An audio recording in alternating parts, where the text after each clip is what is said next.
Alrighty, this is going to be my review of a really nice Bible. This is the Turquoise edition. First Bible I bought from Church Bible Publishers this year. I bought it back in May. And when I first bought it, I'd watched a couple of reviews on YouTube, and I didn't really have a good idea of how big it was. I guess I thought it was a little bit smaller than it is. It's a really big Bible. If anybody out there knows how big the Note Taker's Bible is from local church Bible publishers, it's similar in size to that. I mean, it's maybe not as thick as that one, but its height and width are very similar in size. So it's not really one I use for daily reading or anything, but it's probably the nicest Bible I own. So just start off here with the spine. This is an iron calfskin leather. You have Holy Bible at the top, Authorized King James, and then CBP for Church Bible Publishers. They have two options on this Bible. One option is to get a cross down here on the spine, a gold cross. And if you do that, you don't get the words Holy Bible on the front, which I didn't actually know that when I ordered it, but I just got it without the cross on the spine and got the one here with the Holy Bible written on it. I'm not real sure how long this is going to last because it's just kind of printed on there. It's not really engraved into it, so I'm not really sure about that, but the leather on this thing is just awesome. I mean, probably the nicest cover I've got. I mean, just super soft. Of course, it's a heavy Bible because of the size, so that makes it even more kind of floppy and all that. But anyways, we'll open her up here. The only thing I wrote in this Bible was on the first cardstock page. I wrote my name and the date that I bought it. And other than that, I haven't written anything in this Bible. It's brand new. It's got some blank pages. It's got a presentation page, which I think is this Turquoise edition. I think was an edition that Cambridge used to make. So I think this is actually just another Cambridge setting of the Bible that somehow Church Bible Publishers was able to print. I don't really understand all that, how they get permission and all that, but presentation page, you have children, marriages, grandchildren, and deaths there. And here's their presentation page from Church Bible Publishers here. Actually, I think this is the Cambridge presentation page, but down here on the bottom there's a sticker telling you what model number this is from their website. And it has the epistle dedicatory here in the front, and just really nice and clear, kind of an older style font, but really nice. Translators to the readers as well is also just a super nice font. I'm going to skip ahead here.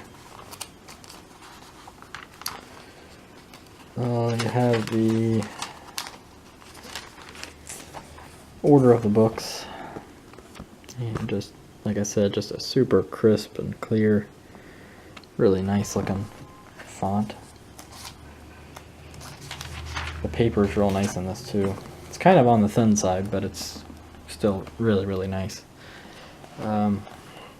Here's a look at the self-pronouncing text, how to read that. And this Bible does have self-pronouncing text, and I don't know if you can really tell by the size of my hand and things, but really big font. I think it's probably 12-point font, probably. It's definitely a large font. It's a big Bible.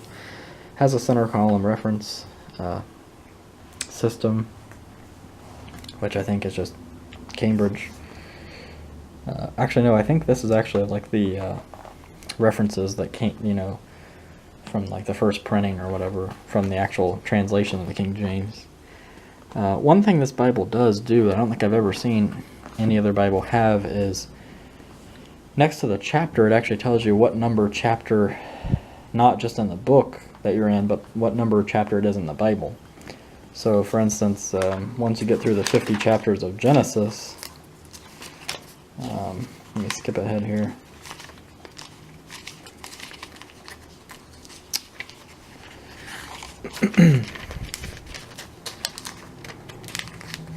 Hasn't been used a whole lot. So if you look at chapter 50, it has a little 50 with a bracket next to it on the left there. And once you get to Exodus chapter 1, you see this little 51 with a bracket. So it's the 51st chapter, the first chapter of Exodus, but it's the 51st chapter of the Old Testament and the Bible. Similarly, when you get to Matthew chapter 1, get to it here, it would be the 930th chapter of the Bible, which is kind of cool. I've never seen that before. Don't know how helpful that really is, but it's just kind of an interesting thing. I do believe the Bible has some supernatural thing with the chapters and verses. I know there are people out there that think they're just man-made and all that, but there's definitely some interesting things to do with the chapter and verse numbers in the Bible. So anyways, here's a look at the text. Here's a look at the self-pronouncing text in Matthew. Some of the references.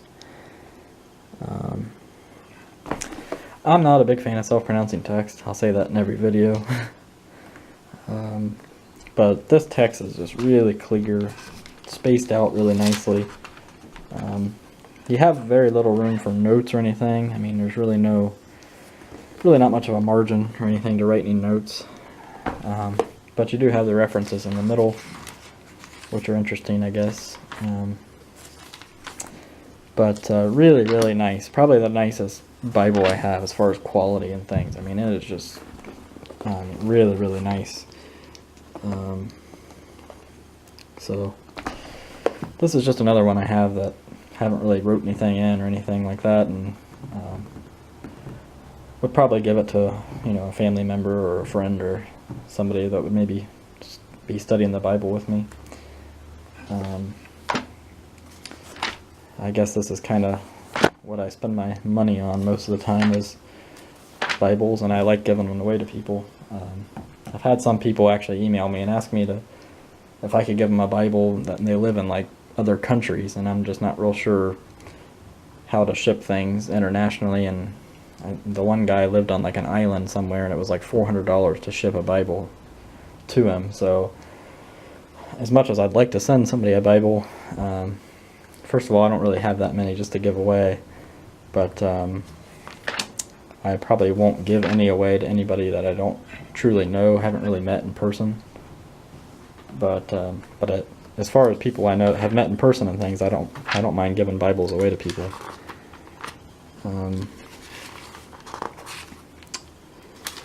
Let's see. Here's the end of Revelation, chapter 22, and got a blank page, and then you have a concordance. And now, church Bible publishers, I'm not sure if this is just because it's a different setting or what, but they actually now have a concordance in the back and a Bible dictionary. So here's a look at the concordance, if you want to look at some of how the verses are laid out. And then once you get to the end of the concordance, then you have a concise Bible dictionary, which will give you a definition of a word, and then also where some places it's used, which is kind of cool. So I guess I could show this. Let me go back to the beginning of the concordance where Revelation ends, and kind of show you how much thicker after. So this is up to the end of Revelation, and then all of this thickness back here is concordance, dictionary, and maps. So it's definitely a thick Bible. I mean, it's definitely over 1.5 inches thick, and part of that is due to all these helps in the back. But I really like it. I mean, it's nice to have a concordance with you. I mean, today's day and age, most people carry a cell phone and can just look stuff up that way, but It's nice to have this dictionary and concordance both with you. I don't know if they, I guess I should have done this before the video, but I don't know if they have Easter back here or not. I always like to look and see if they try and tell you that Easter should be Passover in the text.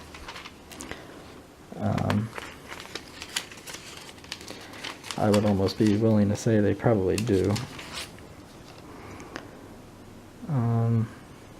Yeah, how about this? See, this I'm not a fan of at all, and this isn't Church Bible Publishers' fault or anything, but this would be, you know, Cambridge or whoever puts these things together. Look at Easter. It says a mistranslation for Passover in Acts 12:4. I mean, a mistranslation. I think that's kind of sick, but you know, whatever. If people want to say it's a mistranslation, whatever. You don't have a perfect Bible. That's your own problem, I guess. You have some blank pages back here just for notes. They just say notes at the top. And it's not cardstock or anything. It's just regular Bible paper. But you have, I think, like probably 10 or 15 of these pages. Maybe even 20. So a lot of places for notes, which is really nice. And probably the nicest thing I've noticed about this Bible is the Bible maps. You have all these different lists of places you can look up, and it'll tell you which map, what page it's on, and then what quadrant that the place is actually found on the map, which is really nice. So I mean, here's a look at some of these maps. I mean, these things are just really, really nice and colorful. I mean, you can get a good idea there of some of the color. I mean, it's just a really, really nice bunch of maps. So I mean, I was really happy with the maps in this thing. And then you get a couple of cardstock pages in the back. I think 3 or 4 pages here in the back. And that's pretty much the end of it. 2 black ribbon markers, if I didn't say, and they're very nice quality ribbon markers. This is a really fantastic Bible. It's not probably too big to be like a carry Bible or anything like that, but it's pretty bulky. It's not one I'd really want to be holding and reading for hours at a time or anything. But hopefully it gives you a good idea of what this thing looks like and if it's worth the money. I paid, I think, $75 for this. I think the most expensive Bible I've ever bought. So I bought it back in May. Like I said, it's a little bigger than I thought it was going to be. It'd be a really nice, you know, Bible study type Bible if you're sitting at a table or something. And I mean, just how flat it lays and how big the print is and all that. I mean, it'd be a great Bible for something like that. So, really, really impressed with it. Not really impressed with the definition of Easter in the back of the thing. I'll have to cross that out. But other than that, I think that's pretty much everything I wanted to cover in this one. So hopefully that answers everybody's questions that they have about this Bible. There's other reviews on YouTube. Some probably went into more detail than I did. But it's really, really a nice Bible. Like I said, probably the nicest one I have. So thank you for watching this video, and if anybody has a question about this one, just leave me a comment down there and I will answer it as soon as I can for you. Thanks.